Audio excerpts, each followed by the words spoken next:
You ever throw something away and just assume it's gone for good? Well, what if it's not? What if it's holding on to the absolute worst moment of someone's life and it just refuses to let go? Today, we are cracking open a file on a story that honestly feels less like a campfire tale and more like a sealed, classified report. It's a tiny, little horror story about a completely normal object that has a terrifying will of its own. This right here, this is the heart of the whole thing. It's a really simple idea, but man, is it terrifying. Think about it. What if throwing something out isn't the end of its story? What if for some things, that's just the beginning? All right, let's get into the incident report. We're going to treat this just like a cold case file. Let's open it up and just look at the raw facts, exactly as they were written down. Okay, so right off the bat, we've got a massive red flag. This all went down in 2019, which isn't that long ago, but the reports were sealed. That tells you something, right? It means whatever happened was so disturbing that someone, somewhere, wanted it covered up. And that just makes you lean in a little closer, doesn't it? And where did this all happen? Not some spooky old mansion or creepy graveyard. Nope. It's a quiet government office building. You know the type. Fluorescent lights, the low hum of computers. Probably smells like old paper and burnt coffee. And that's what makes this so good. That totally normal, boring setting makes what's about to happen feel so much more wrong. So here it is, the object of interest. At first, you just say it's a pen, a plain black pen. But then you see it, that one little detail, a peculiar scratch mark. It almost looks like some kind of symbol. And that's our first real clue that this thing is way, way more than just a pen. So the big question is, how does a pen, a simple pen, ends up at the center of a sealed-off investigation? Well, to figure that out, we have to rewind to the exact moment its story got violently rewritten. Okay, this timeline, it's just a gut punch. It lays out a single day of just absolute despair for this poor guy, Raghav. It starts with an argument with his manager. By the afternoon, he's signing a suspension letter, and he smears it with his own blood. Then that night, he takes his own life in the office washroom. And the next day, that pen, the very one he used to sign away his career, just gets tossed in the bin. That moment of signing, that's the key.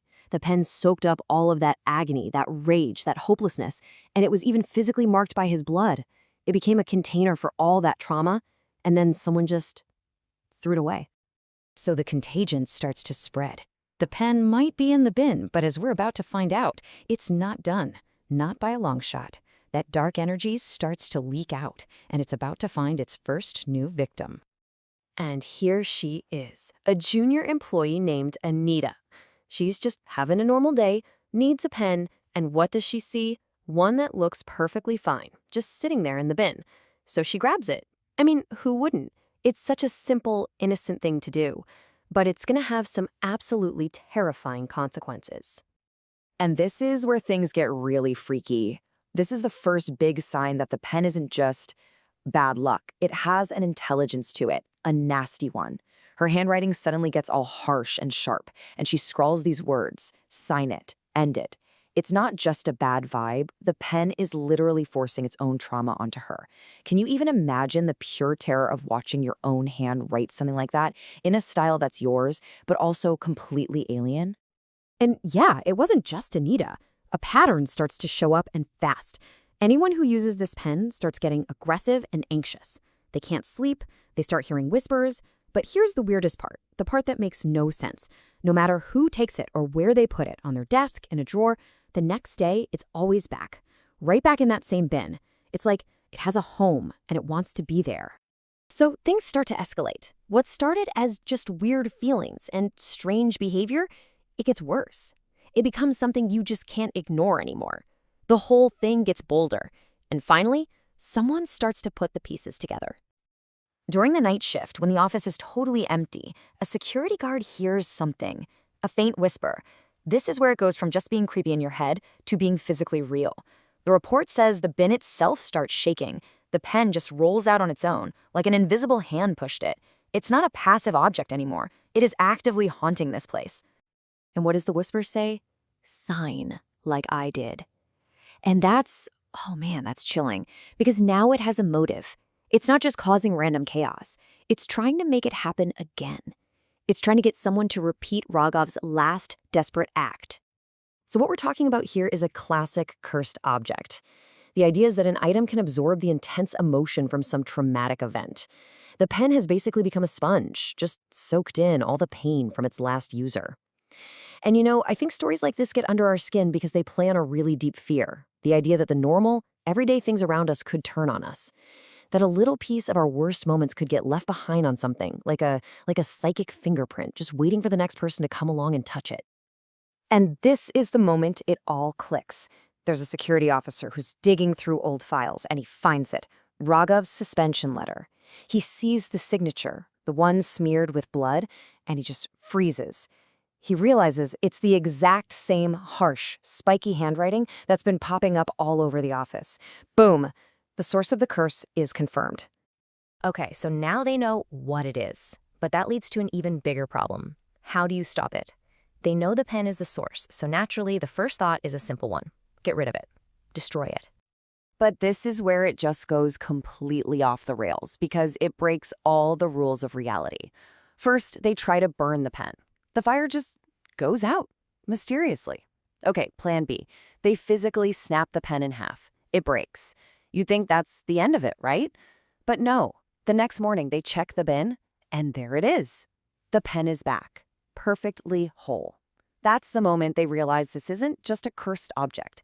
It's a full-on paranormal entity. So if you can't destroy it, what's the next best thing? You contain it. They actually bring in a priest who gives them this advice. Return the pen to where it all began, the epicenter of the trauma. So they take it to the washroom stall where Roghov died.